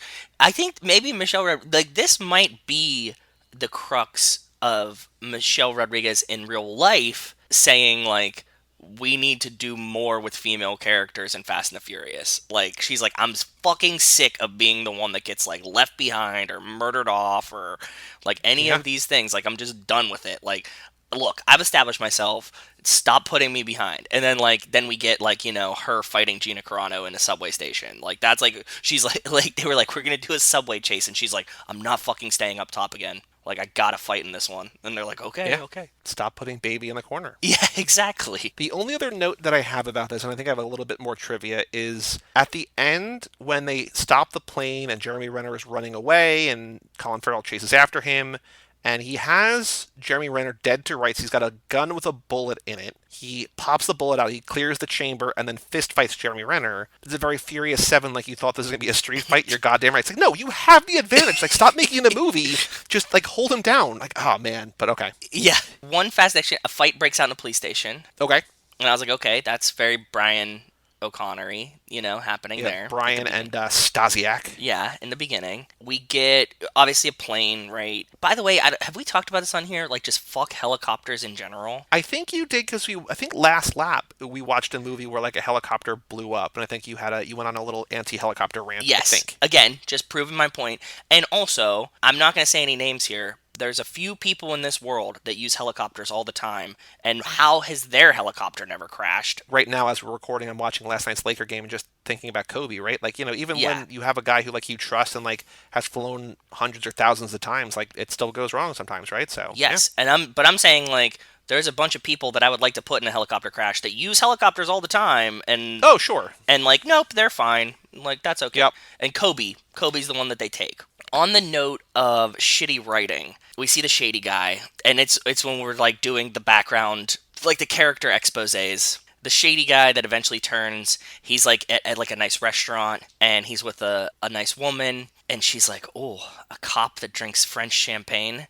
And Rachel and I look at each other, and we're like, there's no other kind of champagne. I thought it was wine. Was it French champagne? She says, what kind of cop drinks French champagne? Wait, because I mean, yeah, champagne is just sparkling wine from a certain region in France, right? Yes. Is that the point? Yeah, there's no other type of champagne. So what Yeah. the fuck are you? Yeah. It was my champagne, my champagne. But yeah, that's I think. Oh, and then there's tunnels. They're running through tunnels underground, which was a little reminiscent of Fast and the Furious too. But that's like the rest of my notes. So there's a little bit of trivia about this. 'Kay. Nothing really super fast in action. I already went through all that. Although there is one car thing at the end. At the end of filming, the wrap gift that Samuel Jackson gave the principal cast was a signature 9mm pistol with the letters SWAT inscribed on the handle, which I think is kind of both cute and also a little bit scary. Yeah, it's it feels like he didn't know what to do, but he did too much. It's like, Yeah. that's an interesting rap. Well, like Suicide Squad, like they all got like the cast got squad tattoos. I'm like, okay, like that's cool, but it's also like that's on your body forever, and like I don't know. Yeah, but you're like, hey, the squad tattoos after Suicide Squad, I can get because you're like, we all just got fucking paid. This is a big ass movie. Like, whether or not the movie does good or not doesn't fucking matter. Like, we got paid. Like, if Yeah. I signed like a big ass contract to like some sports team, I'll be like, fuck yeah, I'll tattoo their logo on my arm. Like, I don't give a fuck if I hate these people at the end of it. Like, you paid me. Like, guaranteed money. Cool. All the main actors received SWAT training for the film. Colin Farrell was also given an LAPD driver training in a Crown Vic, which I think is pretty cool. I mean, That that's is cool. I think probably pretty standard, but you know. Yeah. Jeremy Renner used the money he made from this movie to buy a dilapidated house with a friend in LA that they worked to restore and live in, and then he eventually like later sold it and made like a whole ton of money. But you know, I like that he's like, oh yeah, I did that movie. I bought a house and then I sold the house and I made a lot of money. Like, okay, Sick. yeah, pretty cool. Yeah, smart guy. Jeremy Renner seems like he would be that kind of guy, right? Almost like Harrison Fordy. Yeah, like I'm also like a carpenter. Acting just happens. But like I really just want to go like restore houses and chill. The only other thing that I wanted to say, and this is something we noticed a lot last lap, is that there's a license plate in this movie 2GAT123 that has been used in Beverly Hills Cop 2, Traffic, Pay It Forward, Mulholland Drive, Crazy Beautiful, LA Story, Go, and Two and a Half Men. So I guess it's like just one of those common, how Steven Spielberg always, or no, George Lucas, I think maybe Spielberg too, a couple of those guys, because like the THX 1138, like his original thing, or like how Yeah. Pixar always uses A113, like there's certain license plates that get recycled and things after things. Apparently 2GAT123 is used in a bunch of stuff, and there's another one in here, 2WAQ233, that is used in a bunch of stuff too. So Interesting. I don't know why license plates. I guess it's just kind of a cool nod to the history of things, Yeah. like how there's like the Wilhelm scream, like certain sound effects that get used over and over again. But like, cool, I guess? Question mark. Yeah. Yeah, it works for me, man. All right, let's watch the trailer. This is a short one. It's only 1:17. It's a Movie Clips classic trailers, of course. SWAT 2003 official trailer 1, Colin Farrell movie. There's a longer one, but I'm always going to defer to the Movie Clips Movie Classic. Clips classic trailers. Yeah, that's like the gold standard of trailers here. All right, 3, 2, 1, play. Columbia. Oh yeah, we see them do this Oh, I training. think the first line, let's listen to it, is from, maybe not the first line. Letty has a line in here. You train him, you mold him. I'm beginning to like this guy already. We're SWAT. What's it like, the real thing? It's faster. Mount up. so much faster than the movie. Yeah. They mentioned Fast and Furious in the trailer. And XXX, yeah, producer. See, there's all the camera guys. Oh, that's when he filming did it. right there. Okay, he yelled it Yeah. outside the thing. Okay. Okay. What the hell happened? Our motorcade has been hit. Also, I will say that I had, even before I watched this movie, I had the SWAT theme song stuck in my head, and I'm like, I don't know for sure that this is SWAT, but I think it is. But for like, since we recorded Milton's Secret, I was like, I think I have the SWAT song stuck in my head, and I was like, yeah, no, it is, because they sing it in this movie. They sing play it in the too. movie. Yeah. Yep. You will be ready for anyone and anything. Oh, I also like Yeah, that like they hell did. yeah, man. I would even cop style 911. What? Okay. Okay. Like, I would watch that movie. I don't think that's this movie. I mean, it kind of is, but it's like, that's a more exciting movie than what we saw. That's fair. I like that they were like, what? They were like SWAT, special weapons and tactics. Like, and they say it like 50 times throughout the movie. Like, they have to define what the acronym stands for you. Recruitment technique, right? So, like, it just... Yes. I did read a thing on IMDb that I didn't copy over because I wasn't interested enough to keep it, but whatever division Michelle Rodriguez's character is in is effectively basically SWAT. Like, someone was saying, like, somebody actually, like, dug, and like, this goes to your point about, like, kind of dumb writing, where it's like, oh, no, like, actually what she's doing is kind of already basically SWAT. Like, she's not in SWAT, but she's already SWAT, and so, like, her not, quote-unquote, not being in SWAT isn't actually real, so... Yeah. I don't know. But, yeah, You special can't pay some weapons and intern like tactics. $15 an hour to go through and just check all this dumb shit You would think. You would think.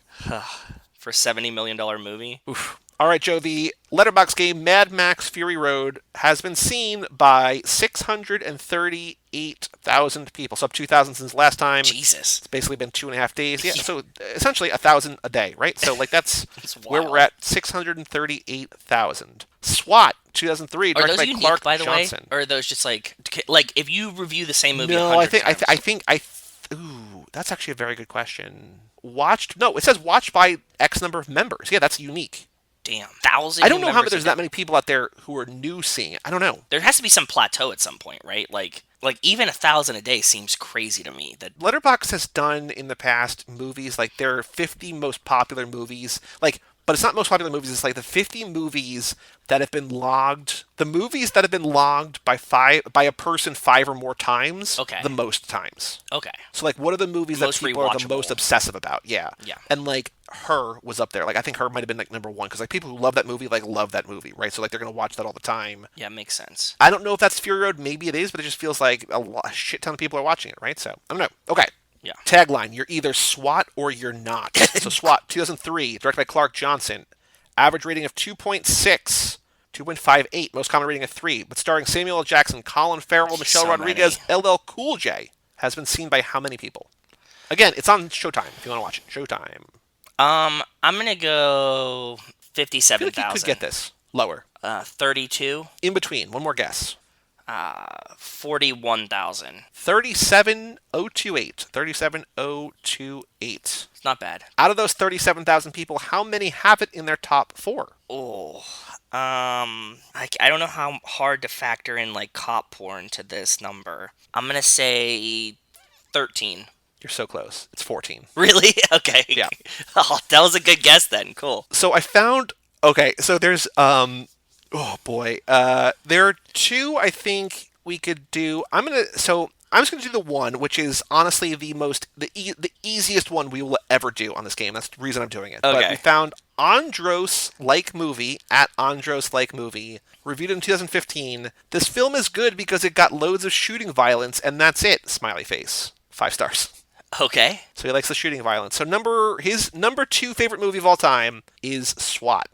Okay? Okay. I almost can't give you clues on these other 3 because they're all so obvious. Is it like John Wick? No, like more obvious. Think more obvious. Like what can't I describe? Like other movies that the title is the movie? No. It's obvious in a way, like you're gonna laugh when you hear it. I don't know how to, I'm struggling to describe this because like it's so... Give me something in them, a character in them. The first and fourth are in the same franchise. The first and fourth are in the same franchise. Okay, not John Wick. And they're though. number 6 and they're number 3 in that franchise. Fast and the Furious? Uh-huh. Okay, there you go.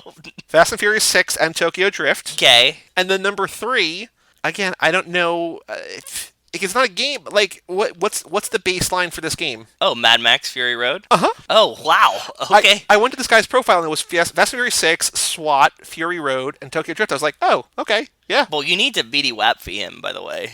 He doesn't use Letterboxd anymore. Oh, damn it. He's like the perfect guy for this, so. Andros like movie. Cool. Loved it. Andros, we like you.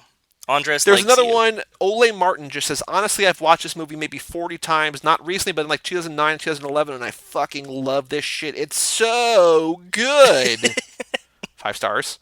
And Ole Martin, his top are Wall-E, Avengers Endgame, Star Wars Episode 3? Question and mark? SWAT. Which I was like, okay. Yeah, I guess those are 4 movies.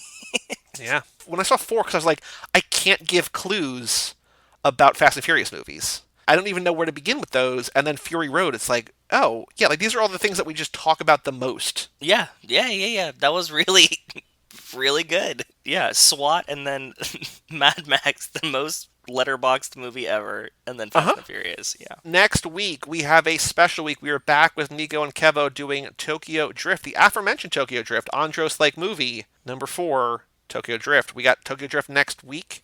And then on Friday, we're doing something a little bit different. It is a patron pick from Mr. Christian Larson. We are doing 3 music videos Yes. that Michelle Rodriguez is in. We are doing Lenny Kravitz's If I Could Fall in Love, Demi Lovato's Confident, and Drake's Nice for What. So Larson picked 3 music videos. He also, like his other pick this lap is a movie, which we'll do later in the lap. But he picked 3 music videos. I only watched one of them. I watched a Drake one when he sent them, but like I don't really watch music videos unless they're like for like unless it's Carly Rae Jepsen or Radiohead, like right, like unless I love the artist. Yeah. Or like I watch WAP, like it's just like where everybody is talking about it. It's like I gotta spend 3 minutes and figure out what this is about, right? I Like, haven't heard that song yet, to be honest. Really? Yep, haven't heard it. I feel like it kind of went away. Maybe it didn't. I don't know. But music video was crazy. I didn't see the music video either. I mean, because I haven't heard the song. Honestly, I don't watch a lot of new music videos, but I love classic ones. Like the MTV days, like the TRL days ones. Like, I watch a lot of those. Well, I'm looking forward to finding out, Same. I don't know that I know the Demi Lovato song or the Lenny Kravitz song. Maybe I do. I don't know. I But don't. If I Could Fall in Love, Confident, and Nice for What? So, It'll be fun. any other thoughts about SWAT or anything before we end this episode? Another movie that just needs more Letty.